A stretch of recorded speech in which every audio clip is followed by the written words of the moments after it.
200 years after Elizabeth's reign, another deadly woman would become legend in the French Quarter of New Orleans. The incident had such an impact on the city that for many years, many people wouldn't walk on the same side of the street as the house. Others avoided the block completely. Amateur historian and tour guide Kalila Smith makes a regular stop at 1140 Royal Street. The door was bolted and locked from the outside. They could hear screams and cries coming from within. The fortunate ones were dead.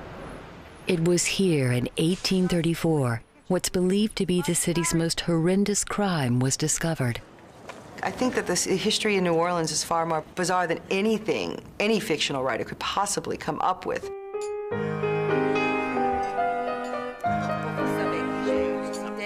Madame Delphine Lalaurie was an A-list socialite with money and connections.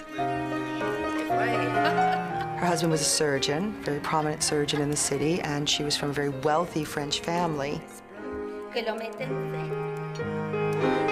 They were best known in the city for their lavish cocktail parties that they would throw, entertaining the upper echelon in the city, and they threw them quite frequently.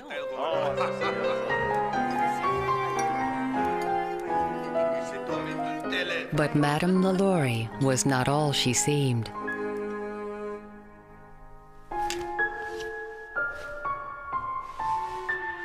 As she was preparing for one of her cocktail parties, she was being attended to by a little 12-year-old slave girl by the name of Leah.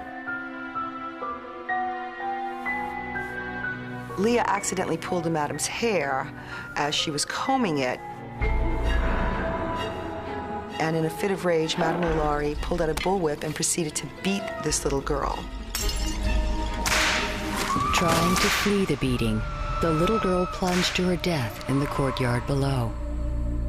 Madame Lalaurie was brought before the courts for the death of this child, but because she was so influential, because she was rubbing elbows with all the upper echelon, she was given a mere slap on the wrist, a mere $300 fine. Madame Lalaurie's notoriety would have ended there if it wasn't for a fire soon after. The story is still talked about by firemen today. Well, that night, the alarm came in for our house, and when the firemen got there, they found a fire in the kitchen, and the slave told the firemen to go up to the third floor of the house and check it out. The door was bolted and locked from the outside, yet they could hear screams and cries from within.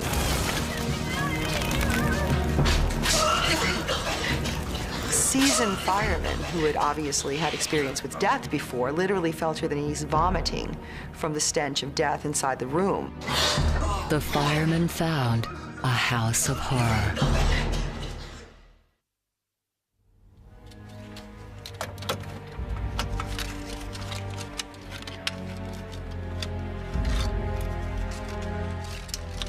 It took a house fire to lay bare Madame Lalaurie, the New Orleans socialite, as a serial killer.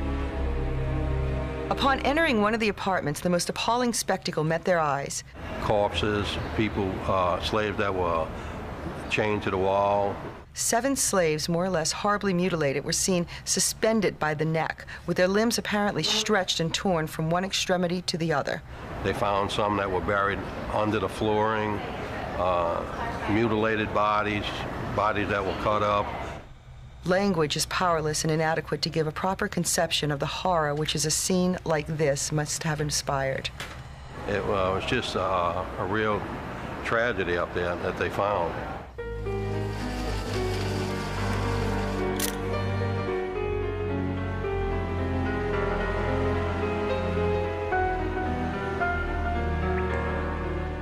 That Madame Lalaurie had blood on her hands seems beyond doubt. Her motivation is less clear. One theory suggests Madame Lalaurie and her doctor husband were doing their own scientific research. Well, people used to dig up graves and dissect bodies. This wasn't usually something done for a bizarre sacrifice. This was done out of human curiosity. In the 1830s, knowledge of anatomy was limited, A curious but warped mind might see powerless slaves as lab rats.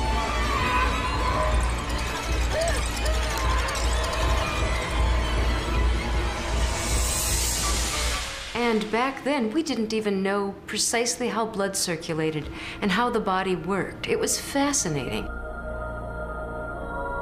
That might have been the excuse, a quest for medical knowledge, but to be performing it on live people? No, it goes way beyond that. The scant surviving evidence also points to another motivation. The only word that comes to mind is a sadist. A sadist derives pleasure from inflicting pain on another individual. The pain can be physical or emotional or sexual, but the sadist delivers pleasure. And still, there's another possibility. The truth of the matter is that no matter how cruel her behavior, it might have been aimed at trying to solve a crime. Lester Sullivan, archivist at Xavier University of Louisiana, thinks Madame Lalaurie might have been conducting her own cruel criminal investigation. Shortly before the mansion caught on fire, there had been a rebellion on one of the plantations her family owned, downriver in St. Bernard Parish, in which her own mother was killed. Obviously, if she's got people chained and she's interrogating them under duress, probably involving torture and such. Well, I mean, it takes a certain kind of ruthlessness to take this kind of action, to take the law into one's own hands. It was some sort of distorted, displaced anger for some reason that she would go to such extremes to mutilate people the way she did. Sadist, scientist, or avenger?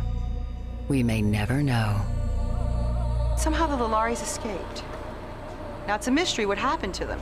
Many people believe that they wound up going down to the river and jumping ship. Some people say they even went back to Paris. Whatever Madame Lalaurie's motivation, one thing more than anything else made her secret slayings possible: power.